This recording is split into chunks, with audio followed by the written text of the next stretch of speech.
அஸ்ட்ரோடாக்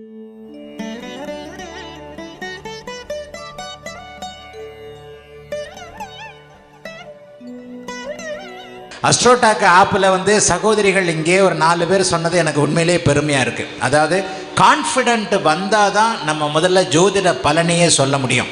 அதுக்காக தான் சகோதரிகள்கிட்ட சொன்னேன், எந்த ஒரு இடத்துலையும் எந்த ஒரு விஷயத்துலையும் கான்ஃபிடென்ட்டை பலன் சொல்லக்கூடிய கான்ஃபிடென்ட்டை விட்டுவிட வேண்டாம். சரி, இந்த மாநாட்டோடைய எனக்கு தெரிஞ்ச என்ன, போன மாநாடுகளில் ஒரு குற்றச்சாட்டு, ஒரு பலவீனம் இருந்தது. நான் நிறைய நேரங்களில் இல்லை, டக்கு டக்குன்னு வெளியே போயிட்டு வந்தேன். நிறைய மாணவர்கள் பேசினதை என்னால் கேட்க முடியல, இங்கே இருந்தேன். ஆனால் இந்த மாநாட்டில் 2 நாட்களும் நான் அதிக நேரம் மேடையில் இருந்திருக்கிறேன். கிட்டத்தட்ட 90% பேர் பேசினதை நான் கேட்டிருக்கேன். 90% மாணவர்கள், 100% கூட சொல்லலாம். காலையில் ஒரு மாணவருடைய திறப்பு விழாவுக்கு போயிட்டு வந்ததுனால 11 மணிக்கு வந்தேன். மற்றபடி நேற்றும் அந்த வந்துட்டு மேடையை தவிர வேறு எங்கேயும் இல்லை. மாணவர்கள் புரிந்து அற்புதமாக டெலிவரி பண்ணுறீங்க, அது உண்மையிலேயே நல்ல விஷயம். மாணவர்கள்னால், நான் சாஃப்ட்வேர் ஆஃபீஸர் இன்ஜினியர் ஒருத்தர் பேசினார் பாருங்கள், தமிழ் தெரியாதவர், அவர் கூட அந்த 80-20 ஒன்று சொன்னார் பாருங்கள், அவர் கூட அட்டகாசமாக அவர் என்ன சொல்ல வந்தார்ன்ற கருத்தை சொன்னார். எப்போ உங்களுக்கு நீங்கள் என்ன மனசில் நினைக்கிறீங்களோ, சொல்ல வந்த கருத்தை நீங்கள் நேரடியாக சொல்லிவிட்டீர்களே ஆனால் அது ஜோசியத்திற்கு அப்பாற்பட்டு ஜோதிட பலனும் உங்களுக்கு சொல்ல வந்துருச்சுன்னு அர்த்தம். நீங்கள் ஏன்னா ஒரு கருத்தை சொல்ல வந்த கருத்தை நேரடியாக சொல்ல வைப்பவர் புதன், நகைச்சுவையாக சொல்ல வைப்பவரும் புதன் தான், தெளிவாக சொல்ல வைப்பவரும் புதன் தான். ஜோதிடர்களுக்கு புதன் வலுவாக இருக்கின்றதுக்கு காரணம் இதுதான். முதல்ல பலன் சொல்வதில் நேரடியாக நெற்றிப்பொட்டில் எடுத்தார் போல சில விஷயங்களை, சில விதிகளை நீங்கள் உங்கள் ஸ்டைலில் மனசுக்குள்ளே வச்சுக்கோங்க. எடுத்த உடனே நம்ம விக்னேஸ்வர் சொன்னார், மற்ற மாணவர்கள் எல்லாருமே சொன்னாங்க. என்ன சொன்னாங்க? இந்த விதியை, அதாவது சுபத்துவ விதியில் இது விதி எனக்கு பிடிச்சிருக்கு, அது விதி. முருகானந்தம் சொன்ன மாதிரி, முருகானந்தம் ஒரு கமெண்ட்டை கொடுத்தாரு. அந்த கமெண்ட்டுக்கு அடியில் நான் கொஞ்சம் பேராகிராஃபாக பிரித்து கமெண்ட்டை கொடுப்பேன், பேராகிராஃபாக பிரித்து எழுதுவேன். அதே மாதிரி ஸ்டைலில் முத்தாய்ப்பாக முருகானந்தம் கொடுத்த ஒரு கமெண்ட்டில், ஐயா எதிர்த்தரப்புக்கு கொடுத்த கமெண்ட்டில், ஐயா நீங்கள் என்ன வேணாலும் எழுதிக்கங்க, என்ன வேணாலும் சொல்லிக்கங்க, இப்போது நான் சொல்லுகின்ற குருஜியின் விதி எல்லாருக்குமே கரெக்டாக பொருந்தும். ஒருவருடைய ஜாதகத்தில் எந்த கிரகம் அதிக சுபத்துவமாக இருக்கிறதோ அந்த கிரகத்துடைய படிப்பு, தொழில், எண்ணம் அமையும் அப்படிங்கிறது எங்களுடைய மூல விதின்னு சொல்லியிருந்தார். இந்த மாதிரி பலன் சொல்வதற்கான எளிய உத்திகள்.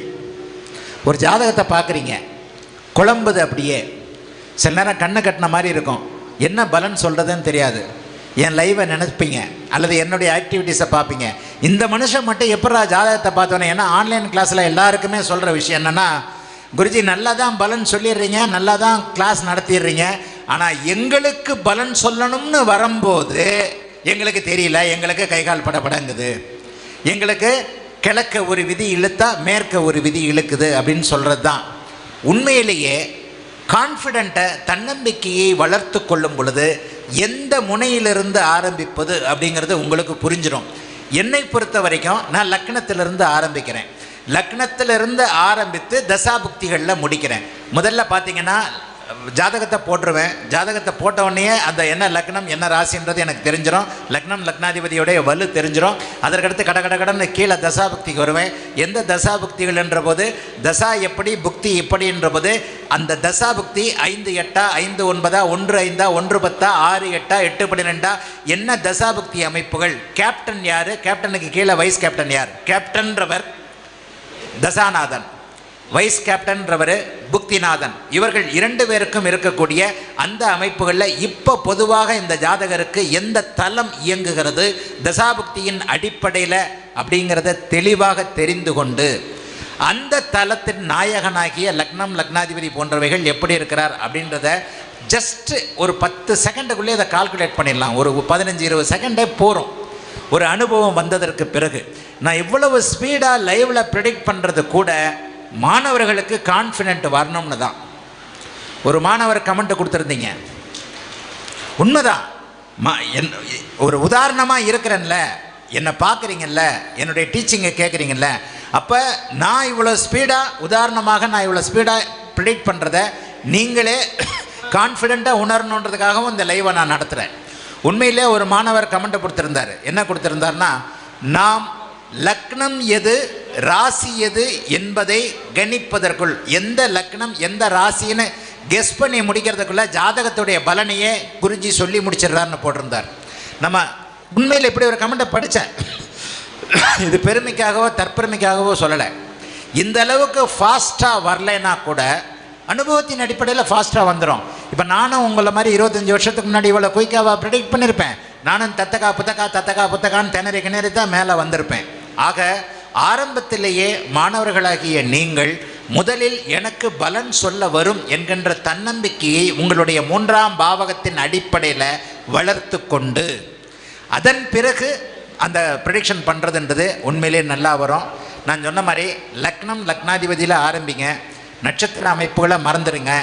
இன்றைக்கு ஒரு சாராம்சமே என்னென்னா, நட்சத்திரத்தில் பலன்கள் இல்லை, ஆனால் நட்சத்திரங்களே இல்லைன்ற தவறான முடிவுக்கு போயிடக்கூடாது. நட்சத்திரம் கோச்சாரத்திற்கு அவசியம், நட்சத்திரம் ஒரு தலத்திற்கு அவசியம். ராசிகள் அந்த நட்சத்திரத்தின் அடிப்படையில் தான் 9 பாவகங்களாக பகுத்து ஆராயப்படுகின்றன. நான் சொன்ன மாதிரி சென்னையிலிருந்து ஈரோட்டிற்கு கிளம்பி வரும்போது எந்த இடத்தில் நம்முடைய கிளம்பி வந்தவர் நிற்கிறார் என்பதை கவனிப்பதற்கு நட்சத்திரங்கள் இல்லாமல் டிகிரிகள் இல்லாமல், டிகிரியிலும் நட்சத்திரமும் ஒன்று தான், அது இல்லாமல் எந்த ஒரு இடத்துலையும் இல்லை. அந்த இடத்துல நிற்கிற அமைப்பில் நட்சத்திரங்கள் மட்டும் பலன்களை கொடுத்து விடுவதில்லை, கிரகங்கள் தான் பலன் தருகின்றன என்பதை புரிந்து கொண்டு தவறான இடங்களில் நிறைய பேருக்கு இன்றைக்கி குத்தம், என்னடா அந்த மனுஷன் நட்சத்திரமே இல்லைன்ட்டு போயிடுறாரு. ஆனால் ஆழ்ந்து உணர்ந்தால் நிறைய பேர் ஏன் ஏற்றுக்க முடியாது, அவங்க ஒரு ஸ்டைலை வச்சுருக்கிறாங்க. அந்த ஸ்டைலின் அடிப்படையில் அவங்க பலன் சொல்கிறாங்க, கிளாஸ் நடத்துகிறாங்க. இந்த கிளாஸ் நடத்துகிற ஒட்டுமொத்த வருமானமும் அவர்களுக்கு அத்தியாவசியமானது, அதை இழக்கவே முடியாது. அப்புறம் எப்படி அவங்க அதை ஒத்துக்குவாங்க? கண்டிப்பாக அவர்களால் இப்போதைக்கு அதை ஒத்துக்க முடியாது. கொஞ்சம் கொஞ்சமாக நம்முடைய இது வளரும்போது இத்தனை பெரிய கூட்டம் இருக்குது, சபை மாநாடு முடிகிற நேரத்தில் யாராவது கலையிறீங்களா? இல்லவே இல்லை. ஆக இந்த சுபத்துவ பாபத்துவ கோட்பாடு என்பது அப்படியே படிப்படியாக வளருகின்ற சூழ்நிலையில் மெதுமெதுவாக மெஜாரிட்டியாக அப்படியே ஏற ஏற ஏற இது ஒரு புது மெத்தடாக கண்டிப்பாக சேரும். இது இப்போ புதுசாக தெரியுது, ஆனால் மாணவர்களின் மூலமாக இது ஒட்டுமொத்தமாக நல்ல வலிமையை நல்ல அமைப்பில் கொண்டு வரும் என்பது தான் உறுதி. வேறு எப்படி பலன் சொல்வது? லக்னத்தின் அடிப்படையிலேயே நான் இப்போ ஹவு டு ப்ரெடிக்ட்னு ஒன்று போட்டேன். 500வது வீடியோவை ஒரு மாணவர் பேசினார். 500வது வீடியோ ப்ரீமியம் 500வது வீடியோ நீங்கள் தான் பேசுனீங்க. அவர் தான் அஸ்ட்ரோடாக்கில் லாரி டிரைவராக இருந்து இப்போ அஸ்ட்ரோட்ராக்கில் இருக்கிறீங்க. 500வது வீடியோ ஒருத்தர் பேசினார், தசாபுக்தியின் வலிமைகள். நான் வீடியோ போடுறது எதுவுமே இது வரைக்கும் 3000 வீடியோக்கு மேலே போட்டிருக்கேன். 150 ஆன்லைன் கிளாஸ் நடத்தியிருக்கிறேன். ஒரு சிங்கிள் பிட்டு பேப்பரை கூட நான் கையில் வச்சுக்கிட்டு இருந்ததே இல்லை, வாய்ப்பே கிடையாது. மாணவர்கள் எல்லாருக்கும் தெரியும், ஒரு சிங்கிள் பிட்டு பேப்பரை கூட வச்சுக்கிட்டு நான் வீடியோ பேசினதில்லை. அதே மாதிரி என்னுடைய வீடியோக்கள் இதுவரைக்கும் எடிட் பண்ணப்படாமல் அப்படியே போடப்படுது. என்ன பண்ணுவாங்க, ஜாதகத்தை மட்டும் மேலே தூக்கி வைப்பாங்க. இதை எடிட் பண்ணணும், அதை எடிட் பண்ண. என் வீடியோவில் ஒரு சிங்கிள் கட்டை காட்டுங்க, கடன் லைவ் மாதிரியே பேசியிருப்பேன். பேசி முடிச்சுட்டு அது குறிப்பிட்ட அந்த எடிட் செக்ஷனுக்கு போகும். அவங்க என்ன பண்ணுவாங்க, நான் பேசினதுக்கு ஏற்ப இந்த மூலையில் ஒரு ஜாதகத்தை வைப்பாங்க, இந்த மூலையில் ஒரு ஜாதகத்தை வைப்பாங்க, அதோடு முடிஞ்சு போச்சு. ஆக மனசில் என்ன நினைக்கிறனோ அதை தெளிவாக, ஏன்னா இந்த அமைப்பை லைவ்லேயே நான் நிரூபிச்சிருக்கிறேன். 3 மணி நேரம் தொடர்ந்து லைவ் பேசின ஒரே ஜோசியன் நான் தான். அதை தெய்வ சிகாமணியாக யாரோ ஒருத்தர் போட்டிருந்தார். 1296 காம்பினேஷன்களை இவ்வளவு அழகாக 3 மணி நேரம், ஒரு சினிமா கூட 3 மணி நேரம் பார்க்க முடியாது குருஜி, பேசவே முடியாது. அப்படிப்பட்ட நேரத்தில் 3 மணி நேரம் தொடர்ச்சியாக இத்தனை காம்பினேஷன்களை பேசியிருக்கிறீங்க. அது ராகுவை பற்றிய வீடியோன்னு நினைக்கிறேன். ராகுனாலே உங்கள் எல்லாருக்கும் ஒரு இன்ட்ரெஸ்ட் வந்துடுது பா. ஏன்னா கணிக்க சிக்கலான சுவாரஸ்யமான ஸ்வீட் ராஸ்கல் ராகு. தடைகளை கொடுப்பவரும் அவர் தான், வளர்த்து விடுறவரும் அவர் தான். அப்போ எந்த இடத்துல ஒரு ஜாதகத்தில் எந்த இடத்துல இந்த ஜாதகத்துடைய தடை இருக்குன்னு புரிஞ்சுக்கிட்டாலே அந்த ஜாதகத்துடைய தடைகள் இவருக்கு கிடைக்குமா கிடைக்காதா. தசாபக்திகள் தடை. பேசிக் அமைப்பு என்ன, அவயோக தசைகள்னு சொல்லப்படக்கூடிய அந்த சுக்கிர அணி லக்னங்களுக்கு குருவின் தசைகள் வரும்போது, குரு அணி லக்னங்களுக்கு சுக்கிர அணி லக்னங்களுடைய தசைகள், சனி புதன் சுக்கிர தசைகள் வரும்போது ஜாதகர் நிச்சயமாக பாக்கியத்தை அடைவதற்கு தடைகள் இருப்பதாக உணருவார். அந்த பாக்கியத்துடைய தடைகள் அமைப்பை அவர் ஃபீல் பண்ணுவார். அவருக்கு தடை இருக்கத்தான் செய்யும். ரொம்ப கொடுத்து வச்சவர்னு பார்த்தீங்கன்னா பிரமாதமாக இருக்கும் ஜாதகம். லக்னாதிபதி உச்சமாக இருப்பார், அப்படி இருப்பார் 5, 9 எல்லாம் உச்சமாக இருக்கும். ஆனால் அவயோக தசை நடந்துக்கிட்டு இருக்கும். சிம்ம லக்னத்தில் பிறந்திருப்பார், லக்னத்தை 5ஆம் இடத்துலேருந்து குரு பார்ப்பார், லக்னாதிபதியே உச்சமாக இருப்பார், இல்லை லக்னாதிபதி 10ஆம் இடத்துல திக்பலமாக இருப்பார். லக்னாதிபதி சுபத்துவம் எல்லாம் நடந்திருக்கும். பிறக்கும் போது அவர் குரு தசையில் பிறந்திருப்பார். சனி தசை, புதன் தசை, கேது தசை, சுக்கிர தசைன்னு 70 வயசு வரைக்கும் சுக்கிர தசையே வரும். அவர் யோகத்தை அனுபவிக்க மாட்டார். ஆனால் சாப்பாட்டுக்கு கஷ்டப்பட மாட்டார். இந்த 2 அமைப்புகளும் ஒன்றாக சேரும் பொழுது, இந்த 2 அமைப்புகளும் அப்படியே ஒன்றாக சேரும் பொழுது யோக தசைகளும் யோக ஜாதகமும் இணையும் பொழுது மட்டும்தான் ஒரு முழுதாக அனுபவிக்கக்கூடிய மனிதன் இங்கே பிறக்கிறான். இதில் கர்மாவை கொண்டு வந்து சேர்த்துற வேண்டாம். அரசியல்வாதிகளாக இருக்கட்டும், உண்மையிலேயே அரசியல்வாதிகளை தான் நம்ம முன்னாடி நின்று காட்டுறோம். ஒரு வீடியோ ஒன்று போடுறோம், அடுத்த சிஎம் ஆகிறதுக்கு இவருக்கு தகுதி இருக்குன்னு போடுறோம். உடனே அந்த வீடியோவில் என்ன கமெண்ட் வருது? இவன்லாம் வந்து சிஎம் ஆகி தமிழ்நாடு இதாக போட்டோம், அரசியல்வாதிகள் யோக்கியமானவர்களா அப்படின்னு கமெண்ட் வருது. எந்த அரசியல்வாதி யோக்கியமானவர்கள்னா யாருக்கு? எல்லாருக்குமே தெரியும். அவரவர்களுடைய தொழிலில் எல்லா ஜாலக்குகளையும் உபயோகப்படுத்துபவர்கள் தான் நம்ம உள்பட. ஆக இந்த கர்மா சப்ஜெக்ட் அந்த சப்ஜெக்ட்னு போய் தசை மாறிட்டீங்கன்னா பாவம் புண்ணியம் யோக்கியம் இல்லாதது இவன் சரியா. நான் இதைத்தான் நான் வேற மாதிரி சொல்லுவேன். பழைய மாநாடுகளில் இதை பண்ணியிருக்கிறேன். ஒரு ஜோதிடர் தன்னுடைய வாடிக்கையாளரை மனமாற வாழ்த்தணும். நீ நல்லா இருப்பேன்ட்டு. எனக்கு 100 ரூபா மட்டும் கொடுப்பேன், நீ கோடீஸ்வரனான்னு நான் வாழ்த்தணுமான்னு நினச்சிட்டிங்கன்னா நீங்கள் ஜோசியரே இல்லை. நீங்கள் அடி வயிற்றிலிருந்து அந்த வாடிக்கையாளரை வாழ்த்தும் போதையோ என்னையா அது உனக்கு பிரச்சனை, ஒரு மண்ணாங்கட்டி பிரச்சனை இல்லை. இந்த பாரியா, இந்த அந்தரம் முடிய போது, இந்த திசா முடிய போது, இந்த புக்தி முடிய போகுது, இது முடிஞ்சவொடனே எவ்வளோ டாப்பில் வரப்போகிற அப்படின்னு நீங்கள் சொல்கிறது சைக்காலஜியாகவே இங்கே வேறு மாதிரி வேலை செய்யும். கரெக்டாகவே அந்த எந்த தசாபக்தி பாருங்கள், தசாபக்தி அந்தரங்கள் அப்படிங்கிறது என்ன? நல்லா இருக்கிறவனை நல்லா இல்லாமல் ஆக்கிறது, நல்லா இல்லாதவனை நல்லா இருக்கிறவனை ஆக்கிறது. இதானங்க தசாபக்தி அந்தரம். கரெக்டா? நம்மக்கிட்ட நல்லா இருக்கிற யாராவது ஜாசியம் பார்க்க வர்றாங்களா? நல்லா யோசிச்சு பாருங்க. நம்மக்கிட்ட நல்லா இருக்கிறவாறு யாராவது ஜோசியம் பார்க்க வருவாரா? நல்லா இருக்கும்போது தான் நம்ம ஞாபகமே யாருக்கும் வராதில்ல. அப்போ நம்மக்கிட்ட பார்க்குறதுல இதையே நம்ம மாணவர் 80-20 எங்கே இருக்கிறார், போயிட்டாரா? இதையே 80-20ஆகவே வச்சுக்குவோம். 80% பேர் 20% பேர் வந்து இதாகத்தான் இருப்பார். அதாவது நம்மளை செக் பண்ணுறது கூட வருவார். இது எல்லாருக்குமே வரும். ஒரு 80% பேர் நல்லா இல்லாமல் வருகிறவர்கள் தான். அவர்களுக்கு புக்தி மாற்றங்கள் வரும் பொழுது, உட்காருங்க ஐயா உட்காருங்க, அவர்களுக்கு புக்தி மாற்றங்கள் வரும்போது ஒரு புக்தியில் நம்மக்கிட்ட நல்லா இல்லாமல் அவர் வராரு. புக்திகள் என்பது என்ன? இப்போ நான் சொன்ன மாதிரி மாற்றங்களை கொடுக்கக்கூடியது.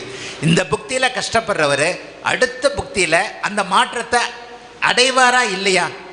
பேசிக்காக பாருங்கள், நல்லா யோசிச்சு பாருங்கள். இந்த புக்தி புதன் ஒருவருக்கு விருச்சிக லக்னக்காரரியா, விருச்சிக லக்னக்காரருக்கு புதன் புக்தி கெடுதல்களை கொடுத்து கொண்டிருக்கிறது. கேது பக்தி மாற்றத்தை கொடுக்கும் இல்லையா? சுக்கிர பக்தி என்ன பண்ணும்?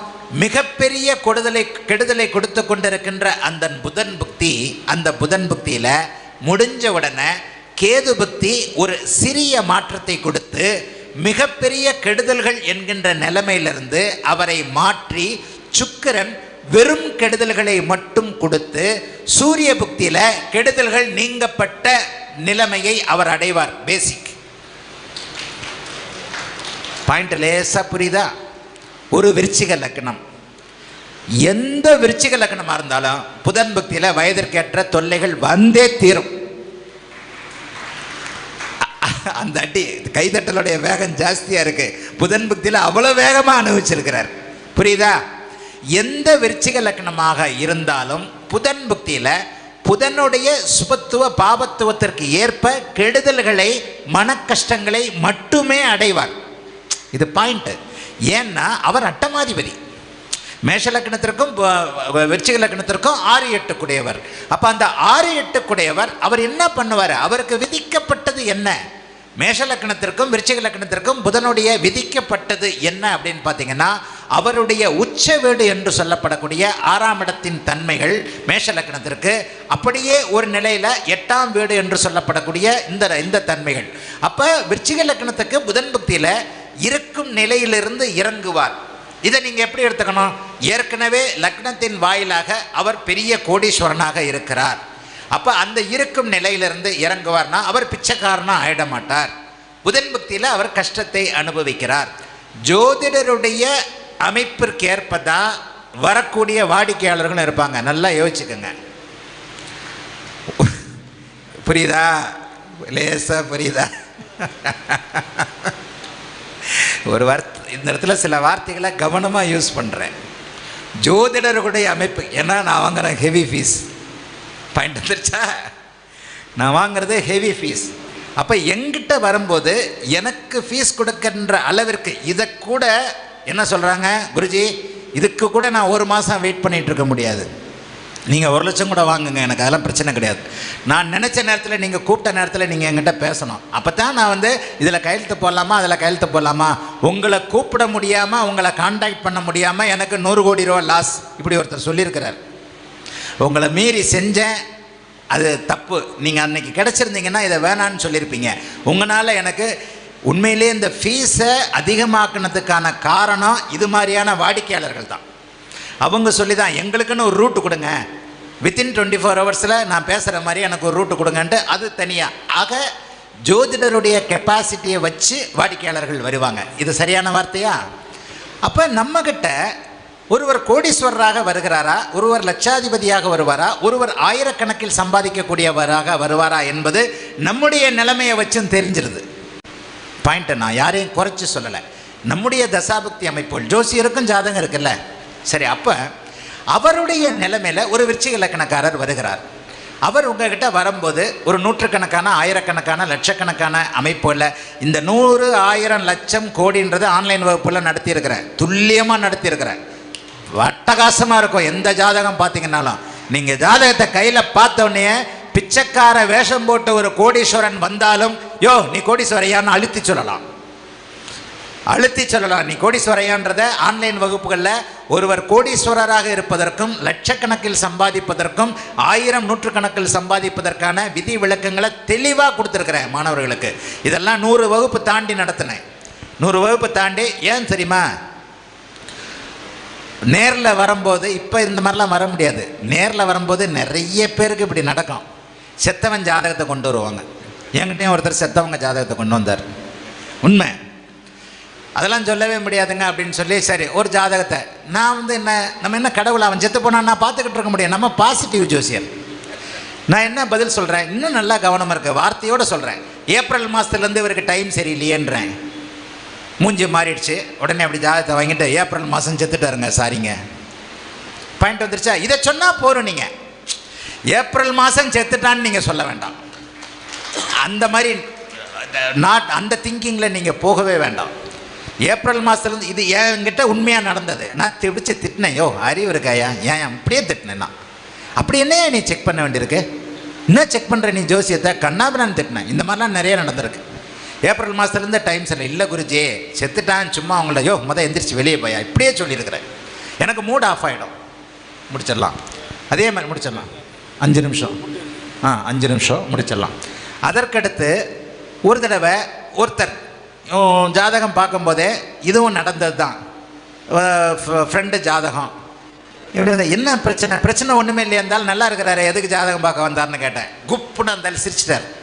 உண்மையிலே குருஜி இருந்தாலும் ஜோசியத்தை நம்பாதவர், நான் வந்து குருஜி எல்லாத்தையும் சொல்லிட்டு வரேன்னு கேட்டுதான் இப்படி தான் வந்தார். இந்த மனுஷன் சந்தோஷமாக இருக்கிறாரு, நல்லா இருக்கிறாரு, பொண்டாட்டி புள்ள எதுலேயுமே பிரச்சனை இல்லை, எடுத்தவொடனே நீங்கள் அடிச்சிட்டிங்க நல்லா தானே இருக்கிறான்ட்டு அந்த அளவுக்கு பயங்கர சந்தோஷம்.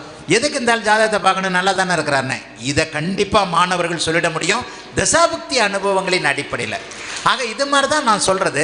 உங்களிடம் வரக்கூடிய வாடிக்கையாளருடைய தராதரத்தை பார்த்து விருச்சிக லக்னம் புதன் புக்தியில் அவருக்கு என்ன நடந்திருக்கும் என்பதை யூகித்து கேது புக்தியில் மாற்றம் வரும் என்பதை கன்ஃபார்ம் பண்ணி கஷ்டத்திலிருந்து கொஞ்சம் இரக்கம், அதாவது 100 ரூபாய்க்கு கஷ்டப்படுறவன் அப்போ வந்து 70 ரூபாய்க்கு மட்டும் கஷ்டப்படுவான் அப்படிங்கிறத புரிஞ்சுக்கிட்டு கேது புக்தியில் வரக்கூடிய ஒரு மாற்றத்தின் மூலமாக ஏதாவது ஒரு இன்ஸ்டன்ட் ஒன்று நடந்து சுக்கிர புக்தியில் உடனே கஷ்டம் தீர்ந்துராது. நம்ம ஒரு கடனில் போய் மாட்டிக்கிட்டோம். ஜீபும்பா வேலைகள்லாம், மேஜிக் வேலைகள்லாம் இங்கே எதுலேயுமே நடந்துராது. கடனில் போய் மாட்டிக்கிட்டால் என்ன பண்ணுவோம்? ஒரு சொத்தை விற்கிறதுக்கு பார்ப்போம், வீட்டை விற்கிறதுக்கு பார்ப்போம், காட்டை விற்கிறதுக்கு பார்ப்போம், அல்லது அண்ணங்கிட்ட, தம்பிக்கிட்ட, அம்மா கிட்ட, அக்கா கிட்ட யார்கிட்டயா ஒருத்தட்ட கடனை மறுபடியும் வாங்கி இந்த தொல்லை கொடுக்குற கடனை தீர்க்க வேண்டும் என்று பார்ப்போம். அப்படி இல்லைன்னா லாங் டியூ போட்டு 3 வருஷத்தில் அடைச்சிட முடியுமா, 4 வருஷத்தில் அடைச்சிட முடியுமான்னு பார்ப்போம். இதுதான் பிரச்சனை. அப்போ புதன் புக்தியில் வாங்கிய கடன், புதன் புக்தியில் நடந்த சம்பவங்கள், புதன் புக்தியில் நடந்த விஷயங்களுடைய பாதிப்புகளிலிருந்து நீங்கள் வெளியே வருவதற்கு சுக்கிர புக்தி முடியும் போது தான் முடியும். இதுதான் சின்ன சூட்சுமம். சூரிய புக்தி உங்களுடைய யோகாதிபதி புக்தி, உதாரணமான விருச்சிக லக்னக்காரருக்கு. அப்போ அந்த சூரிய சந்திர செவ்வாய் புக்திகள், ராகு யாருக்காவது யோகமாக குருவின் வீடு அப்படி இப்படின்னு இருந்தால் அந்த தசையினுடைய உள்புக்திகளான சூரிய சந்திர செவ்வாய் ராகு குரு புக்திகளில் மறுபடியும் சனி புக்தி வர்ற வரைக்கும் அல்லது அந்த தசை முடிகிற வரைக்கும் உங்களுக்கு அந்த அமைப்பு அப்படியே நடந்து, இப்பொழுது நான் சொன்ன அந்த தசாபுக்தி சூட்சும அமைப்புகளை பிடிச்சிக்கிட்டிங்கனாலே துல்லியமான பலன்களை சொல்ல முடியும் என்பதாக மாணவர்களை வாழ்த்தி இந்த மாநாட்டை சந்தோஷமாக நிறைவு வைக்கிறேன். வாழ்த்துக்கள். எல்லாரும் நல்லா இருப்பீங்க.